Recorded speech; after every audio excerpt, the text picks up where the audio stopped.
Hello বন্ধুরা, ইতিহাস অনুসন্ধান ইউটিউব চ্যানেলে তোমাদের সকলকে স্বাগত। তো দেখো, আমরা যে ইতিহাস বিষয়ের উপরে আজকে আমাদের টপিক হলো পাল বংশ। তো চলো আর সময় নষ্ট না করে কোশ্চেনগুলো দেখে নেওয়া যাক। 1 নম্বর প্রশ্ন, ধর্মপালের পর পাল সিংহাসনে কে বসেন? Option A Gopal, option B Devpal, option C Rampal, option D Mahipal. তো ধর্মপালের পর পাল সিংহাসনে বসেন অপশান বি দেবপাল হয়ে যাবে রাইট অ্যান্সার।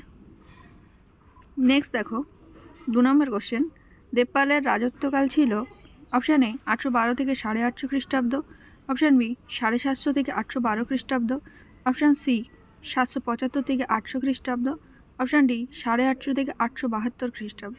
তো দেবপালের যে রাজত্বকাল ছিল সেটা অপশান এ 812 থেকে 850।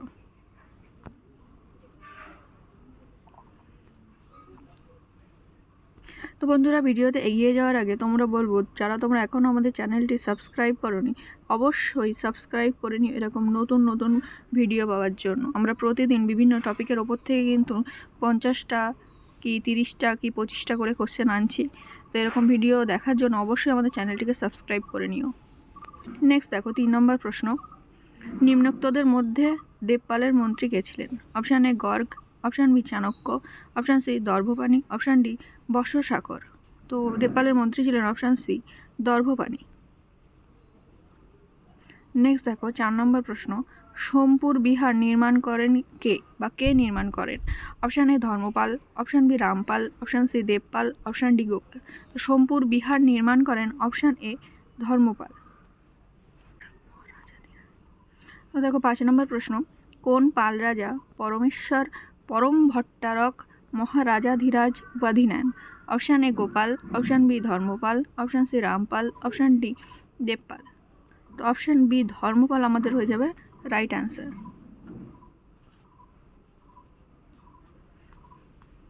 নেক্সট দেখো, 6 নম্বর প্রশ্ন, নিম্নের কোনটি থেকে দেবপালের সিংহাসন আরোহণের বিস্তৃত বিবরণ পাওয়া যায়? অপশান এ নাসিক লিপি, অপশান বি বাদাল স্তম্ভলিপি, অপশান সি মুঙ্গের তাম্রশাসন, অপশান ডি বাঁশখেরা লিপি। তো দেবপালের সিংহাসন আরোহণের যে বিস্তৃত বর্ণনা সেটা পাওয়া যায় অপশান সি হয়ে যাবে রাইট অ্যান্সার, মুঙ্গের তাম্রশাসন থেকে। নেক্সট দেখো, 7 নম্বর প্রশ্ন, দেবপালের সেনাধ্যক্ষ কে ছিলেন? Option A Jaipal, option B Bhupal, option C মহিশাল, অপশান ডি শ্রীপাল। তো দেবপালের সেনাধ্যক্ষ ছিলেন অপশান এ জয়পাল হয়ে যাবে আমাদের রাইট অ্যান্সার। এবার দেখো, 8 নম্বর প্রশ্ন, দেবপালের পত্নী কে ছিলেন? Option A Mahota Devi, option B Kalyani Devi, option C Amrita Devi, option D Gautami. তো দেবপালের পত্নী ছিলেন অপশান এ মাহোটা দেবী হয়ে যাবে রাইট অ্যান্সার।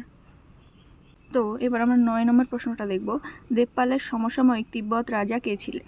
অপশান এ বালপাচান, অপশান বি তিকপো, অপশান সি কিয়েনসু, অপশান ডি মিং কিয়াং।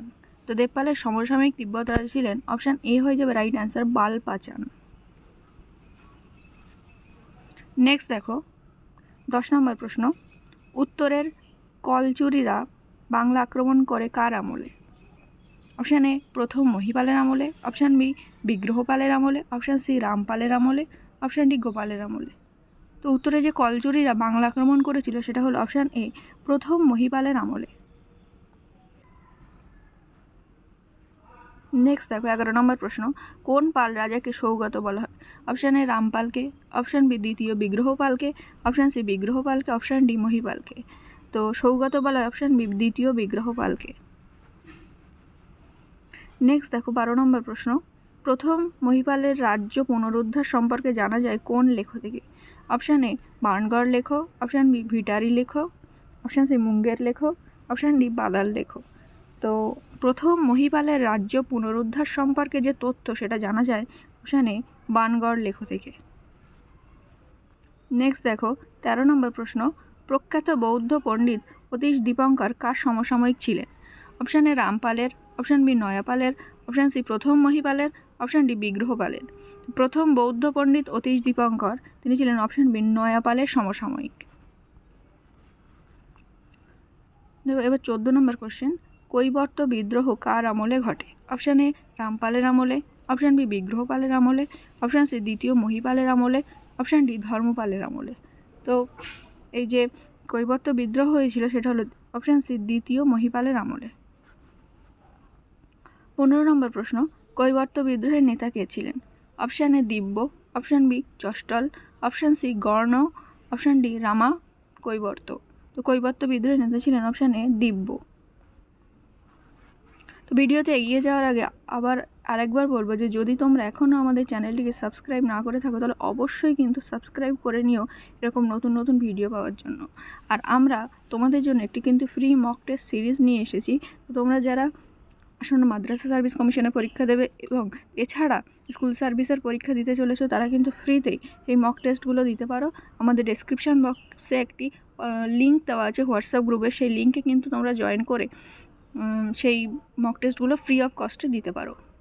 নেক্সট দেখো 16 নম্বর প্রশ্ন, কৈবর্ত বিদ্রোহে বরেন্দ্রভূমি পালদের হাতছাড়া হয়, তা পুনর্দখল করেন কে? Option A Rampal, option B Mahipal, option C Vigrahapal, option D পলপাল। তো বীরেন্দ্রভূমি যে হাতছাড়া হয়েছিল তা পুনর্দখল করেন অপশান এ রামপাল। নেক্সট দেখো 17 নম্বর প্রশ্ন, বাংলার প্রথম সার্বভৌম শাসক কে ছিলেন? Option A Shashanka, option B Gopal, option C Dharmapal, option D Rampal. তো বাংলার প্রথম সার্বভৌম শাসক ছিলেন অপশান বি শশাঙ্ক।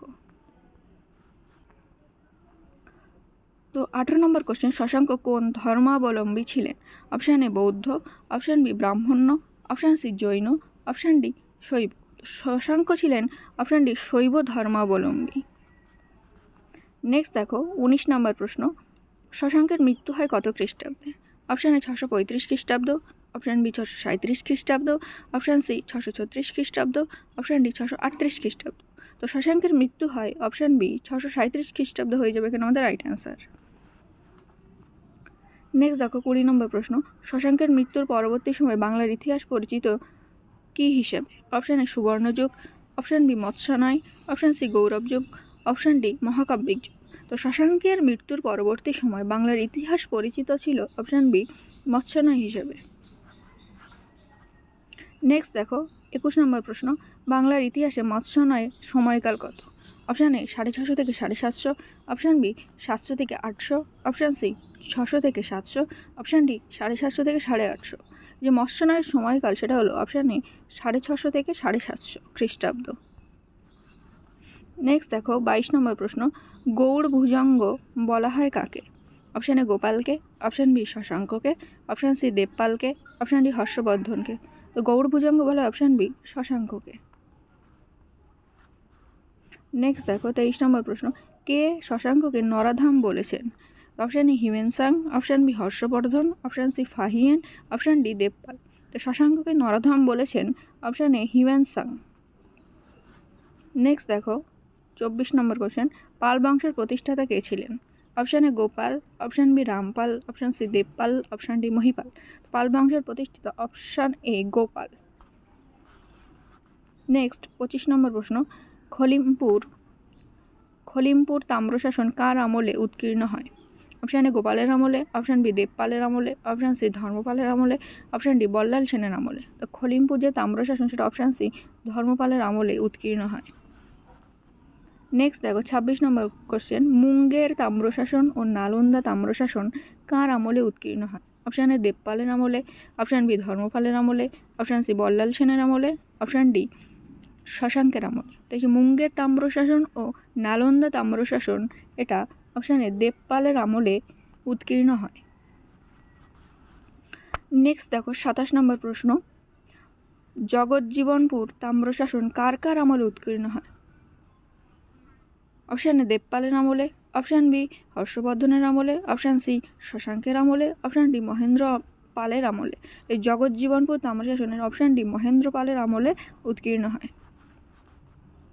নেক্সট দেখো 28 নম্বর প্রশ্ন, পালরা কাকে পরাস্ত করে বরেন্দ্র পুনর্দখল করেন? অপশান এ দিব্যকে, অপশান বি ভীমকে, অপশান সি রদ্দককে, অপশান ডি চষ্টলকে। তো পালরা অপশান বি ভীমকে পরাস্ত করে বরেন্দ্র পুনর্দখল করেন। নেক্সট দেখো 29 নম্বর প্রশ্ন, পাল বংশের শেষ স্বাধীন রাজা কে ছিলেন? Option A Rampal, option B Madan Pal, option C Gobinda Pal, option D পলপাল। তা পাল বংশের শেষ স্বাধীন যে রাজা বা শাসক অপশান সি গোবিন্দ পাল। দেখো এবার আমরা 30 নম্বর কোশ্চেনটা আলোচনা করছি। তো আমরা বলেছিলাম যে পাল বংশের ওপর থেকে আমরা 30টা কোশ্চেন আলোচনা করব। সেই 30 নম্বর কোশ্চেনটা দেখো, পরমেশ্বর পরম ভট্টারক পরম সৌগত মহারাজা ধীরাজ উপাধি ছিল কোন পার্শ্ববর্তী পাল রাজার? অপশান এ গোবিন্দ পালের, অপশান বি মদন পালের, অপশান সি পল পালের, অপশান ডি রামপালের। তো অপশান এ গোবিন্দ পাল হয়ে যাবে এখানে আমাদের রাইট অ্যান্সার। তো বন্ধুরা, তোমরা যারা আমাদের ভিডিও প্রতিনিয়ত দেখো, সেখানে আমরা মাদ্রাসা সার্ভিস কমিশনের যে MCQ স্পেশাল সিরিজটা শুরু করেছিলাম, সেখানে কিন্তু আমরা ইতিহাস বিষয়ের প্রতিটা টপিকের ওপরে প্রতিদিন ভিডিও আনছি। তো আজকে আমরা পাল বংশের ওপর থেকে কিন্তু গুরুত্বপূর্ণ 30টা কোশ্চেন নিয়ে আলোচনা করেছি এবং আরও অন্যান্য টপিক নিয়েও আলোচনা করেছি। তো আমাদের ভিডিওটি যদি তোমাদের ভালো লাগে তাহলে অবশ্যই কিন্তু লাইক, শেয়ার এবং সাবস্ক্রাইব করে আমাদের পাশে থেকো। এবং তোমাদের জন্য আমরা যে ফ্রি মক টেস্ট সিরিজটি নিয়ে এসেছি, তোমরা কিন্তু চাইলে সেই মক টেস্ট সিরিজটি সম্পূর্ণ বিনামূল্যে দিতে পারো। আমাদের ডেসক্রিপশন বক্সে একটি লিঙ্ক দেওয়া আছে, সেই লিঙ্কে ক্লিক করে তোমরা হোয়াটসঅ্যাপ গ্রুপে অ্যাড হয়ে যেতে পারো, যেখানে প্রতিদিন কিন্তু এরকম ফ্রিতে মক টেস্ট নেওয়া হচ্ছে। তো ভিডিওটি ভালো লাগলে অবশ্যই পাশে থেকো।